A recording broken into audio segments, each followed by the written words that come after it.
저는 매주 설교 본문을 제가 정하는 것이 아니라 성경 한 권을 정하고 순서대로 말씀을 나누는데, 본문의 내용이 물질에 관한 것이면 그대로 물질에 대해서 제가 설교를 해야 하지만, 혹시 성도들의 마음에 부담을 주는 것은 아닌가 하는 걱정이 저에게 있습니다. 하지만 이 재물은 우리의 신앙에 참 중요한 요소입니다. 더욱이 오늘 세상에서는 그저 돈을 많이 벌라고만 가르치지, 그 돈을 어떻게 써야 하는지는 거의 가르치지 않기 때문에 이 물질에 대해서 우리가 더 주의할 필요가 있습니다. 지난 2주에 걸쳐서 그리고 오늘까지 3주 동안 이 물질을 주제로 해서 여러분과 말씀을 나누게 되는데, 성경은 재정에 관하여 우리에게 두 가지 원칙을 주었습니다. 첫 번째는 자족하는 것입니다. 비천에 처할 줄도 알고 풍부에 처할 줄도 알아서 어떠한 형편에서든지 주님 한 분만으로 만족하며 감사하며 기뻐할 수 있는 것, 그것이 자족이지요. 우리는 그렇게 자족할 줄 아는 사람들이어야 하겠습니다. 그리고 두 번째는 하나님께서 주신 재물을 잘 사용해야 합니다. 내가 소유하고 또 내가 쌓아놓는 것이 아니라 흘려보내고 나누고 베풀어야 한다고, 이웃의 괴로움에 함께 참여하는 것이 성도의 삶이라고 우리에게 말씀해 주셨습니다. 그런데 그렇게 베풀고 나누라고 말씀할 때 이 세상에서 돈이 가진 위력이나 참 힘들고 빡빡한 우리의 형편을 잘 몰라서 그렇게 말씀하시는 것은 아닙니다. 여러분, 우리의 재물을 흘려보낼 때 우리의 삶에 임하는 너무도 귀한 약속이 있습니다. 우리는 참 연약해서 나누려고 마음을 먹었다가도 자꾸 아까워요. 내가 땀 흘려 수고해서 번 것을 왜 다른 사람에게 나누어야 하나 하는 생각이 들지요. 더욱이 그렇게 도움을 주려고 하는 그 사람이 좀 게으르다 싶으면, 그러면 주고 싶지 않은 마음이 생깁니다. 하지만 나누어 보면, 물질을 흘려보내 보면 그 나눔 안에 얼마나 귀한 약속이, 또 얼마나 풍성한 열매가 있는지 모릅니다. 성경이 물질을 흘려보내는 일을 그렇게 반복해서 우리에게 권면하는 이유는 그 나눔 속에 물질을 소유하는 것과는 비교할 수 없는 너무도 귀한 약속과 복이 있기 때문입니다. 우리가 물질을 흘려보낼 때 거기에 어떤 약속이 있을까요? 오늘 본문은 그 약속에 대해서, 또 다르게 표현하면 그 물질을 흘려보낸 결과에 대해서 우리에게 말씀합니다. 우리 17절 말씀 다시 한번 한 목소리로 읽겠습니다. 시작. 내가 선물을 구함이 아니요 오직 너희에게 유익하도록 풍성한 열매를 구함이라. 아멘. 앞에서 사도 바울은 빌립보 성도들이 헌금을 보내준 것에 대해서 참 잘했다고 칭찬했습니다. 사도 바울의 그 괴로움에 함께 참여해서 그도 기쁘다고 그렇게 이야기했죠. 그런데 그런 칭찬을 들으면 빌립보 성도들의 입장에서는, 그러니까 더 보내달라는 건가? 다음에도 필요할 때 또 보내달라는 건가? 혹시 이렇게 오해할 수도 있겠지요. 그래서 원문을 보면 17절 말씀이 아니라 하는 단어로 시작이 됩니다. 가장 앞에 나와 있는 말이 아니라예요. 그만큼 강조하는 것이죠. 뭐가 아니라는 걸까요? 내가 그렇게 선물을 구하는 것이 아니라는 겁니다. 좀 더 보내달라고 얘기하는 게, 그래서 칭찬하는 게 아니라는 거예요. 바울은 그렇게 빌립보의 성도들을 칭찬하면서 그래서 바울 자신의 유익을 구하는 것이 아니라, 오히려 바울이 정말 구하는 것은 그들의, 빌립보 교회 성도들의 유익입니다. 그들이 물질을 나누고 흘려보낸 것이 그들의 삶에 풍성한 열매를 맺을 것을 알기에 그래서 기뻐하고 그래서 칭찬한다는 거예요. 여러분, 물질을 나누면, 물질을 흘려보내면 그것이 흘려보낸 사람에게 유익이 되고 그의 삶에 풍성한 열매가 되는 줄로 믿습니다. 물질을 나누면 궁극적으로 그렇게 나누고 베푼 사람에게 얼마나 큰 유익이 되는지 몰라요. 도움을 받는 사람에게는 이익이 되지만 나의 물질을 흘려보냈으니까 나에게는 손해가 된다 생각할 수 있는데, 오늘 성경은 물질을 나누는 사람에게 유익하며 풍성한 열매가 있다고 말씀합니다.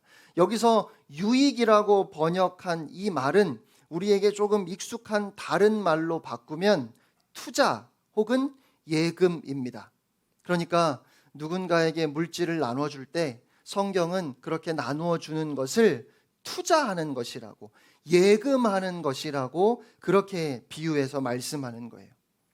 이웃에게 물질을 나누는 것은 손실이 아니라 투자하는 것이며 자기에게 유익을 끼쳐서 풍성하게 열매를 거두게 하는 거라는 말씀입니다. 물질을 바르게 쓰는 것이 얼마나 중요한 일인지 모릅니다.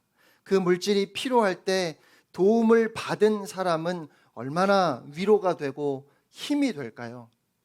가난한 사람들은 그 가난함, 그 궁핍함도 참 힘이 들지만, 그래서 사람들로부터 무시당하고 소외당하는 외로움, 그것이 어쩌면 더 아프고 힘이 들지도 모릅니다.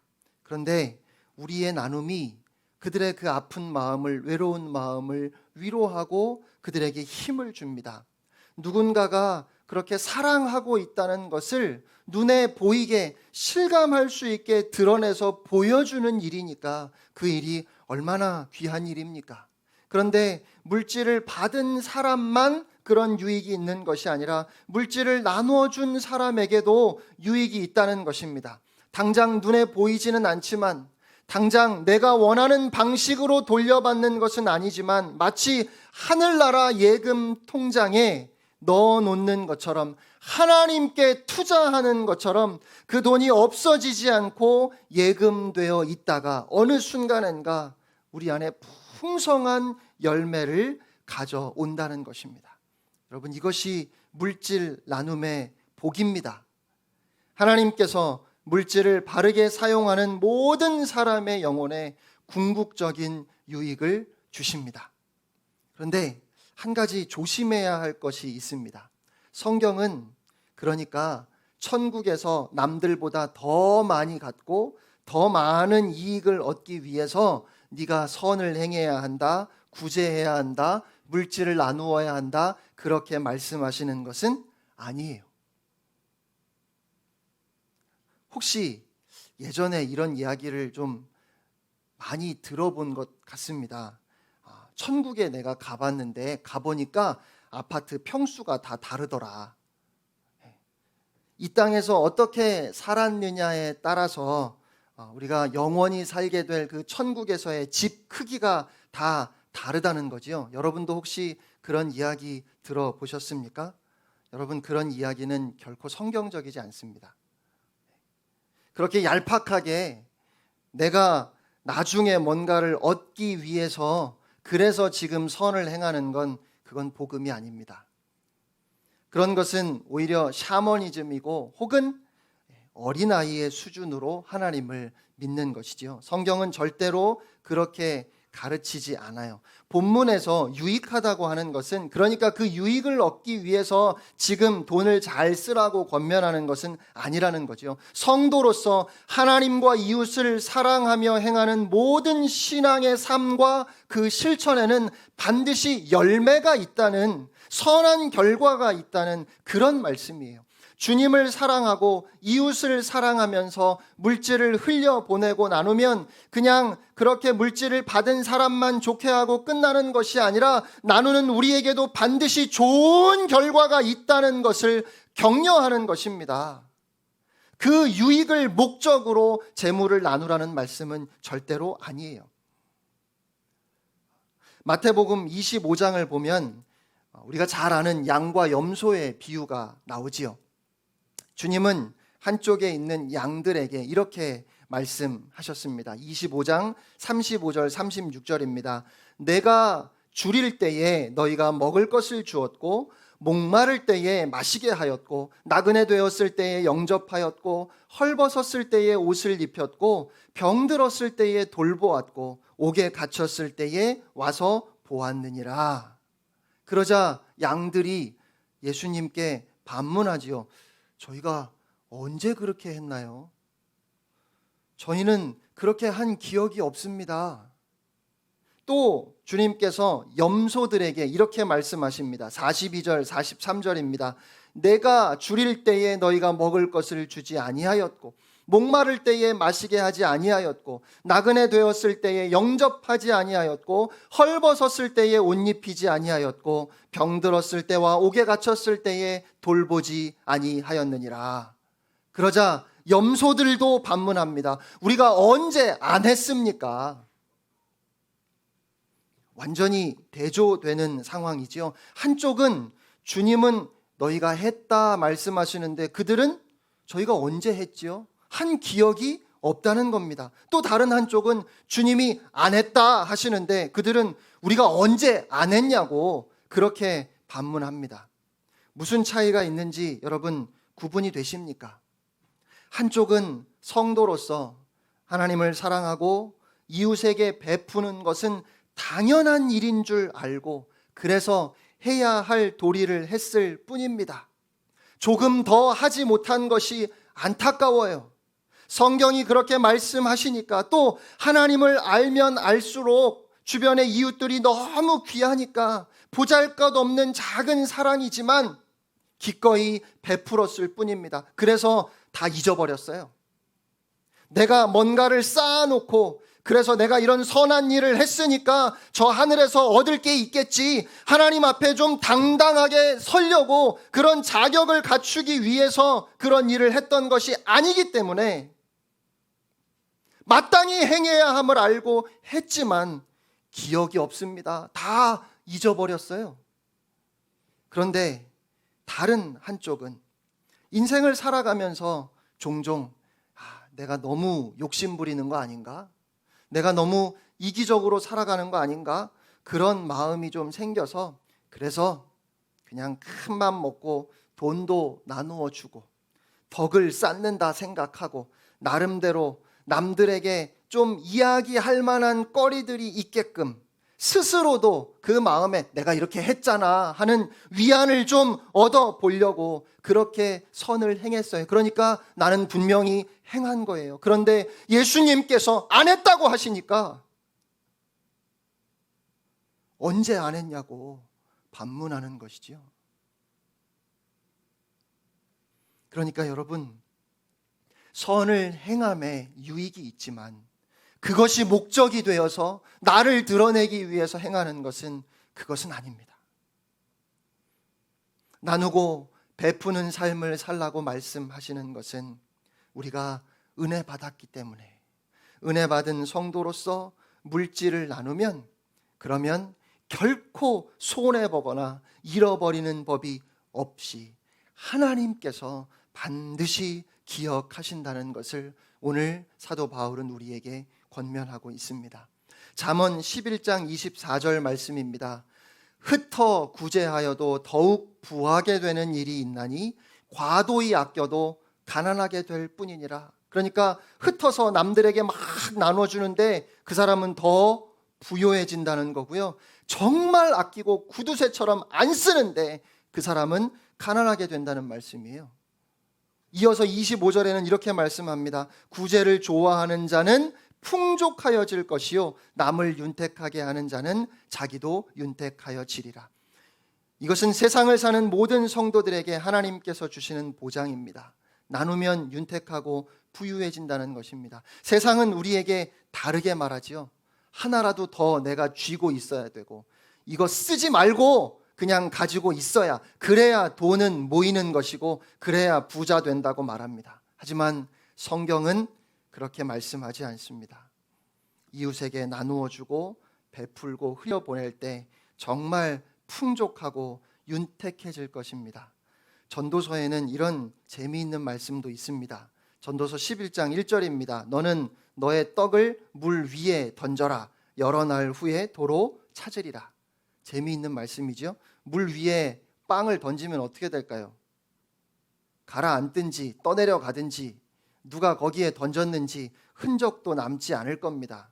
그런데 여러 날이 지나면 도로 찾게 된다고 성경은 말씀합니다. 여러분, 하나님은 선하십니다. 히브리서 6장 10절 말씀입니다. 하나님은 불의하지 아니하사 너희 행위와 그의 이름을 위하여 나타낸 사랑으로 이미 성도를 섬긴 것과 이제도 섬기고 있는 것을 잊어버리지 아니하시느니라. 아멘. 하나님은 우리의 행위를 잊어버리지 않으십니다. 그의 이름을 위하여, 오직 예수 그 이름을 위해서 우리가 나타낸 사랑, 우리가 성도들을 이미 섬겼던 것, 또 지금도 섬기고 있는 것을 하나님은 기억하십니다. 그러니까 당장에는 손해보는 것 같고 뭔가를 잃는 것 같아도 이웃에게 물질을 흘려보내면 그것이 우리에게도 유익이 됩니다. 그러므로 물질을 나누는 그 일에 주저하지 마시기를 축복합니다.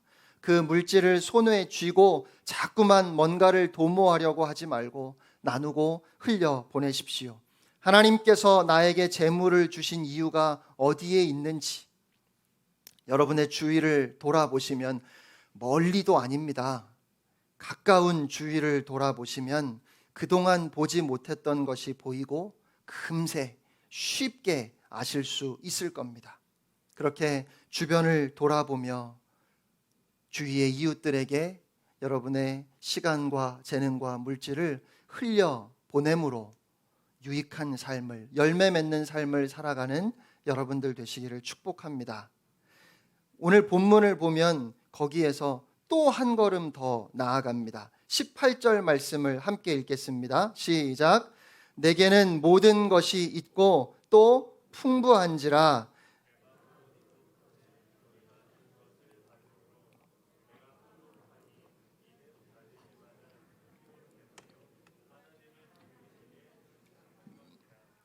아멘. 한글 성경에 내게는 모든 것이 있고 라고 이렇게 번역을 했는데 더 정확하게 번역하면 너희가 보내준 모든 것이 나에게 잘 도착했다. 내가 다 받았다. 이런 뜻입니다. 그러면서 뭐라고 말하죠? 바울에게 보내준 그 헌금이 그렇게 빌립보 성도들이 물질을 나누고 흘려보낸 결과가 무엇이라고 말씀합니까?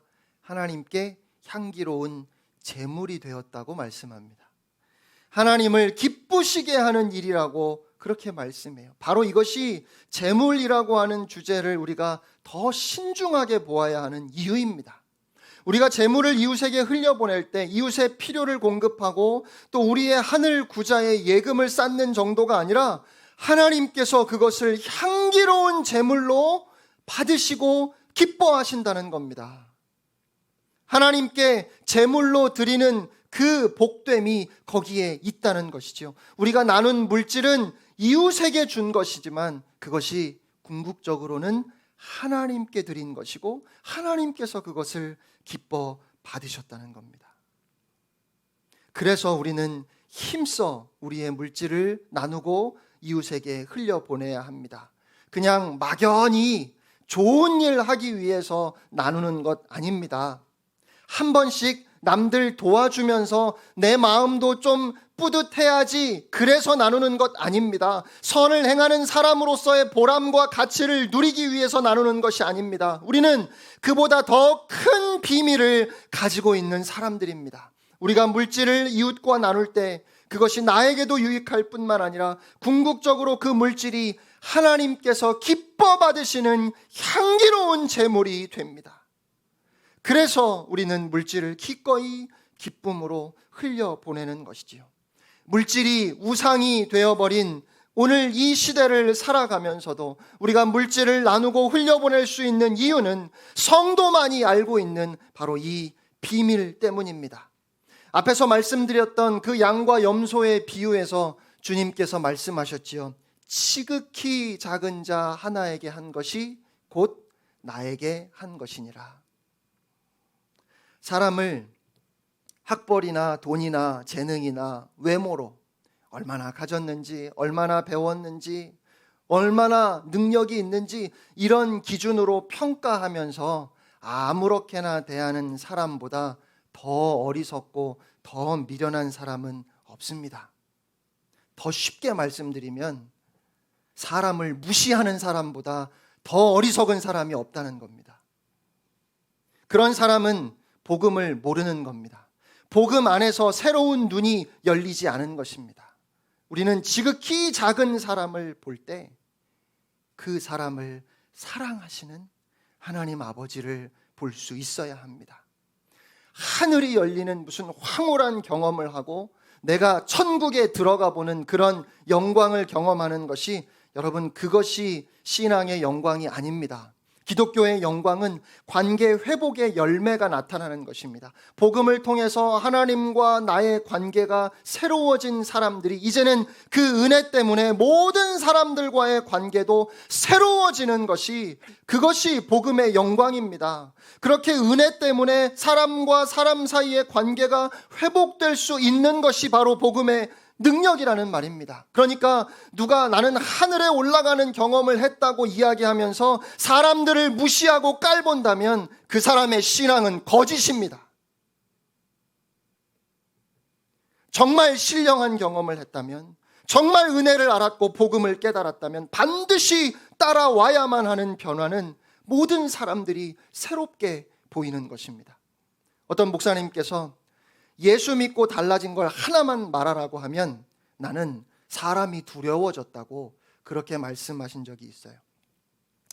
20대 때는 사람을 무서워하지 않았습니다. 그래서 인생을 겁없이 살았습니다. 뭐든지 해보자, 다 할 수 있을 것처럼 생각하면서 사람을 무서워하지 않고, 그러니까 말도 막 하면서 수틀리면 아무 말이나 그냥 막 하겠지요. 겁이 없는데 무슨 말인들 못 하겠습니까? 그런데 은혜 받고 나서 사람이 두려워지기 시작했다는 겁니다. 사람의 눈치를 보게 됐다는 말이 아니에요. 사람들의 비위를 맞추게 되었다는 말이 아니지요. 복음을 깨닫고 은혜를 알고 나니까 사람들을 대하는 그 마음의 중심이 달라진 것입니다. 그러면서 혀가 다스려지기 시작했다고 얘기하셨어요. 사람들 앞에서뿐만 아니라 사람들 뒤에서도 어떤 말을 할 때 조심하기 시작했다는 겁니다. 왜요? 왜요? 주님을 의식하기 시작했으니까요. 경건한 두려움이 그 마음속에 들어오기 시작한 겁니다. 여러분, 우리는 눈 가리고 아웅하는 사람들처럼 그렇게 세상을 살지 않습니다. 그렇게 살 수 없습니다. 얕은 수단으로 사람들을 속이려 하지 않습니다. 앞에서는 친절한 척하지만 뒤돌아서는 온갖 뒷말을 늘어놓지 않습니다. 우리는 모든 일을 죽게 하듯 하면서 살아갑니다. 하나님의 형상으로 지음받은 사람들을 대하기 때문에 누구도 함부로 대하거나 무시할 수 없고, 세상에서 그렇게 하는 것처럼 학벌이나 신분이나 빈부의 차이를 가지고 누군가를 함부로 대하지 못합니다. 우리는 범사에 하나님을 인정하며 살아가는 그 두려움을 가진 사람들이기 때문에 그렇습니다. 우리가 물질을 나눌 때 그것을 받는 수혜자들이 있지만 그 물질은 주님을 향하고 있습니다. 그래서 우리는 흘려보내야 합니다. 오늘 우리가 함께 모여 예배하는 것이 중요한 이유가 무엇입니까? 이렇게 한번 예배 드렸으니까 또 일주일 마음대로 살면 되는 겁니까? 예배를 통해서 하나님이 정말 살아계심을 다시 확인하고, 그래서 우리의 모든 삶의 자리에서 하나님을 인정하고 하나님을 고백하는 그 출발점이 곧 예배이기 때문에 오늘 이 예배가 중요한 겁니다. 예배 한번 드리고 나면 나머지는 다 어떻게 살아도 되는 것 아닙니다. 예배를 통해서 하나님의 영광을 경험하고 하나님의 임재를 경험한 그 흔적을 그대로 가지고 삶의 구석구석에서 하나님을 여전히 인정하고 하나님을 고백해야 합니다. 이것이 예배의 본질이고 예배가 중요한 이유지요. 그러면 마찬가지로 우리가 재물을 이웃에게 흘려보내는 것도 그저 가난한 사람들에게 적선하는 것이 아닙니다. 그들의 주인이신 하나님을 여전히 의식하면서 하나님께 드리는 거예요. 그냥 드리는 거 아니고요. 하나님께 구워 드리는 거예요. 제 표현이 아닙니다. 잠언 19장 17절 말씀 보시죠. 가난한 자를 불쌍히 여기는 것은 여호와께 구워 드리는 것이니 그의 선행을 그에게 갚아 주시리라. 아멘. 성경 말씀에 대해서 이렇게 표현하는 것이 옳지 않지만 정말 말도 안 되는 말씀 아닙니까? 아니, 어떻게 우리가 하나님께 구워 드릴 수가 있겠습니까? 다 하나님 건데, 다 하나님께 받은 것인데. 그런데 가난한 자를 불쌍히 여기는 것은 곧 하나님께 구워 드리는 것이라고. 여러분, 오죽하면 하나님이 이렇게까지 말씀하실까요? 가난한 사람들을 돌보고 그들을 무시하지 않고 그들을 섬길 때 하나님께 구워 드리는 것과 같은 영광을 경험하게 될 것입니다. 마태복음 10장 42절 말씀입니다. 또 누구든지 제자의 이름으로 이 작은 자 중 하나에게 냉수 한 그릇이라도 주는 자는 내가 진실로 너희에게 이르노니 그 사람이 결단코 상을 잃지 아니하리라. 아멘. 예수님께서 이 땅에 오셔서 가장 많이 하셨던 권면 중에 하나가 하나님을 잘 섬기는 것만큼이나 우리 주변에 있는 이웃들을, 특별히 작은 자를, 지극히 작은 자 하나를 섬기는 일을 부지런히 열심히 하라고 얼마나 강조하셨는지 몰라요. 여러분, 예수님만 그렇게 강조하셨습니까? 구약 성경을 보아도 하나님께서 끊임없이 말씀하시는 것이 무엇입니까? 고아와 과부를 돌아보라는 말씀 아닙니까? 나그네들이 먹을 것이 있도록 추수할 때 다 하면 안 된다고 말씀하시지 않았습니까? 이것이 성경이 가르치는 바입니다. 그런데 많은 바리새인들이 본인들은 하나님을 경건하게 섬긴다고, 율법을 하나도 어긴 것이 없다고 그렇게 스스로를 드러내면서 세리와 죄인들, 창기들, 그들의 이웃들을 얼마나 무시하고 천대했는지 몰라요. 예수님께서 그들에게 반복해서 말씀하셨습니다. 지극히 작은 자 하나에게 한 것이, 그것이 나에게 한 것이다. 우리가 물질을 흘려보내면 우리의 이웃이 삽니다. 우리가 물질을 흘려보내면 나도 삽니다. 그렇게 이웃이 살고 내가 살 뿐 아니라 하나님께서 받으시고 기뻐하십니다. 그리고 그래서 또 어떤 결과가 따라올까요? 마지막으로 본문 19절 말씀을 다 같이 읽겠습니다. 시작. 나의 하나님이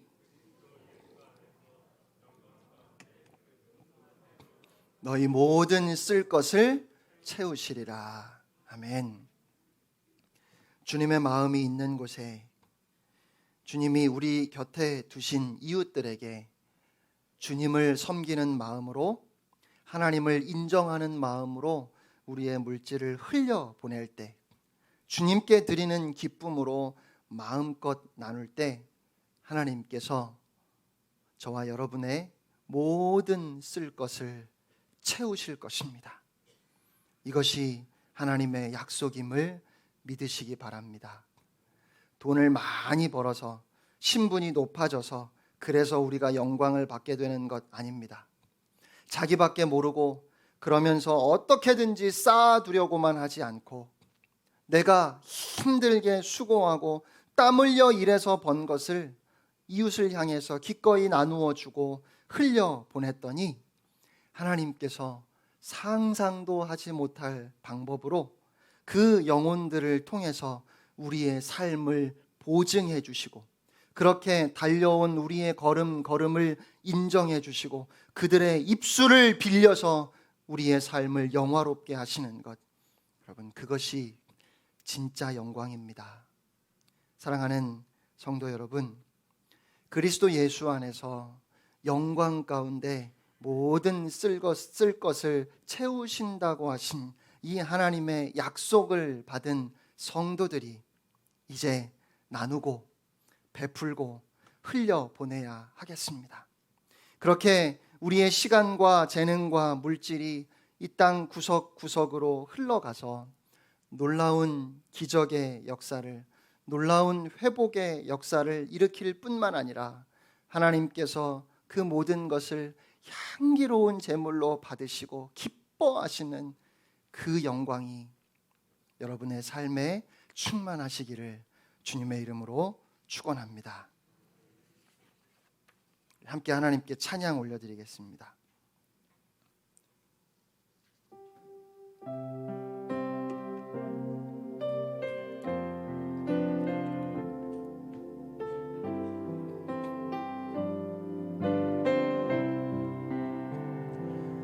나에게 건강 있는 것 주님이 알아준 것인데, 나에게 지식 있는 것 주님이 알아준 것인데, 너희는 청년의 때에 창조주 하나님을 기억하라 말씀하신 하나님, 왜 잊었는가? 금보다 귀한 세월 나를 위해 무엇했느냐? 예수님 나에게 물으시니 회개의 눈물뿐이네. 나에게 물질 있는 것 주님이 알아준 것인데, 나에게 명예 있는 것 주님이 알아준 것인데, 재물과 하나님을 겸하여 섬기지 못하리라 말씀하신 하나님, 왜 잊었는가? 썩을 것 위에서는 수많은 시간을 쓰면서 주님을 위해서 무엇했는지 부끄러운 뿐이네. 나에게 하나님 한 분, 그것으로 족하지요. 한순간 한순간이 은혜와 감격뿐이지요. 먼저 그의 나라와 그의 의를 구하라. 세상 살아가는 법을 말씀하신 나의 하나님, 지금의 나 된 것을 주님의 크신 은혜이니, 일할 수 있을 때 힘써 일하라.